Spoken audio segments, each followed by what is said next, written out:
standing here right by your side. I will be standing here till the end of time. I will be standing here all through the night, till the stars align. Something's gonna bring the change. Journeys we are meant to take. Something at the edge of space, calling us to fly away. Don't you be afraid, everything will change. You and I, jumping off the edge. They say dreamers never die, so come and fly, come and fly, come and fly away with me. We're rising, we're falling, we're making moves. We're climbing, we're soaring, 1,000 views. We're rising, we're falling, we're making moves. We're climbing, we're soaring, 1,000 views. Come and fly away, come and fly away, come and fly away with me. Good afternoon, everybody. Hit the subscribe button, the like button, and ring the bell so you're notified when I put new videos out.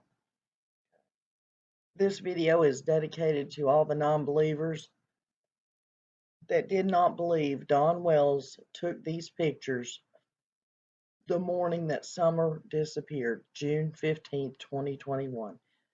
This is Don Wells in his own words. This was an interview done by Voices Behind the Wall. I give her all credit, cher&mrcher. Chasing Truth is also on panel. This interview was published on August the 7th, 2021. And I will put the description for the video, the full video in I'll put the link for the video in the description box below. I also would like to point out that although Don goes through and explains what all was going on that morning, that he had heard the ruckus from 3 o'clock on when he left to go to work. This is when he found him at the bottom of the driveway. And I would also like to point out that he supposedly tows the four-wheeler with the Subaru, because I mean that's what he says he drove that day. Yeah, although he's sitting in the white truck taking the pictures. You guys take a listen to this, and then I'll be right back with you. Tell us about your environment, all of the drug dealers that live by you, and that. Okay, yeah, there's a lot of people that come around, constantly, day and night, all hours of the night, looking for pills or whatever, meth, I don't know, but yeah, we see that a lot. Like the picture I posted of the little red truck, he got stuck there at 3 in the morning, and they're yelling and screaming since 3 that morning. So when I went to work that morning, that's the first thing I was dealing with, and then until the police showed up. But yeah, that's pretty common in that area. A lot of rough characters around there, for sure. Yeah, that sounds pretty. Since you bring up the red truck, how did that tip come into play? Was that you that brought that up because you saw the red truck, or did somebody else bring that into play and tell you guys there was a red truck, or how exactly did the red truck come into the picture? When I was leaving for work that morning, there was a guy at the bottom of my driveway wanting me to pull start his four-wheeler. And then the police showed up, and he asked if I could go ahead and pull it over to his truck. So, and the policeman said, yeah, Mr. Wells just pulled over there, and so I did. And when we got there, I seen the truck on the bank of the ditch there, high centered, and I asked the officers, can I take some pictures? And he said, no problem, Mr. Wells, go ahead. And he started asking him for paperwork, and when I went to the side of the truck to take a picture, there was some woman stuck her head out. There was a woman in that truck, and she looked like she ain't combed her hair for like 2 months. I don't know, but she just laid back down in there and covered up. But that kind of stuff is constant in our area, and all kind of stuff going on. I think meth is becoming what it always has been, but it's getting worse. I guess it's a serious problem. I guess it is everywhere, but yeah. And that was the morning? Well, sir, Sorry, that was that morning you left for work that happened with the four-wheeler and that? Yes. So the police were there June 15th, early in the morning then? As well. Yeah, they just showed up because somebody else had called the law. Wow. Well, you already know what I'm thinking, but we can't say it on this, so wow. Interesting. Huh. Okay.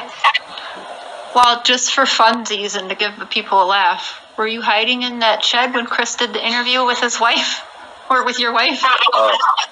No, I was actually at work, and that's one of the things that made me mad when he commented something like that. I mean, knowing that all these people are watching his show, and we let him come up here to our house, and he's going to do us like that. I just thought that was a little unprofessional. It really upset me. Definitely, understandably, because when you put your trust in someone, and then they turn around and try and paint you as the bad guy. And it seems like it's doing that just for views too. I don't understand why he's going after you specifically so hard. But yeah, I'm not him, so I don't know why he's doing that. Yeah, I think there's a lot of speculation, and there's a lot of people talking to him, and it's unbelievable how Facebook, how it is. Anyway, yeah, it's bad. Dawn, can you tell us if they verified that you were at work that day? Did you know if they spoke to your boss? I don't know exactly what they verified, but my boss, Richard Tucker, he knows. He talked to me that day. I also talked to Jamie Killian. He was there. I talked to him for 30, 40 minutes after,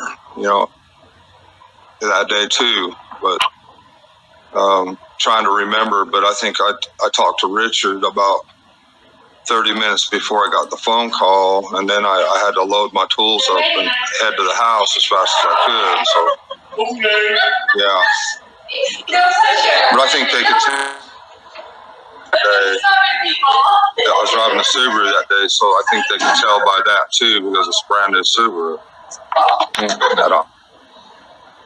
I don't know. Yeah, they should be able to track everything that happened that day. I think that's why there was a big issue when you said you thought it could have been 5:30. Can you clarify the 5:30? Is that when you thought Candace called you, or is that when you thought you got? So what did you guys think of that? Nobody can say that Dawn did not say that didn't happen on June 15th, 2021. That's him, his own words. You see his mouth moving. It is him. And not only that, he's sitting in a church when he says this. And one more thought, guys, and I didn't notice it until today. We've been trying to figure out who Green Eyes is. Could this guy here be Green Eyes? How else would Green Eyes have gotten these photos from Dawn? And then I noticed on the very last one, at the bottom, if you'll notice, it says sent to Daryl Jacobs. Tell me what you guys think. Don't forget, love your kids, hug them, call your parents, pray for everybody, pray for this case, pray for all the lost children, guys, and pray that we bring summer home soon and that we give a little peace to the boys. Until next time, guys.